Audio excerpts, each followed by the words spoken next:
These workers were working 52 hours a week for between $7 and $12 a week. Blank in particular was paranoid about them stealing. He was like, they're going to shove bobbins in their pockets. He just thought all of these women were very sticky-fingered and were constantly going to try and steal from him. Sounds like a you problem. Right, maybe if you don't want people stealing from you, like, pay them a living wage. Yeah, right. These women were also constantly supervised by a foreman, and their bags were searched every time they left. That was not enough for Blank. He also ordered that the secondary exit be blocked permanently, and that most of the doors at the factory be locked at all times to prevent both theft and unauthorized breaks. So you can imagine how well that's going to work out when a fire breaks out. In 1909, they went on strike with the help of the International Ladies Garment Workers Union. Blank and Harris, of course, are like, unions bad. So they hired cops and thugs to beat the protesters and make their lives miserable and harass them and try and threaten them into obedience. Of course they I did. just love that it's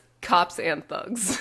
Cops and thugs. Not that they are All that. the different all same the time. thing. NYPD or the mob. As long as you got a nightstick or something to beat people You up want to with, come let's go. beat up some teens? Maybe it was like an A-B experiment. They were like, who's more efficient at threatening people? The cops Oh my or the God. thugs? Oh my God. Anyway, neither of them were fully effective because the strike kept going. It went on into 1910.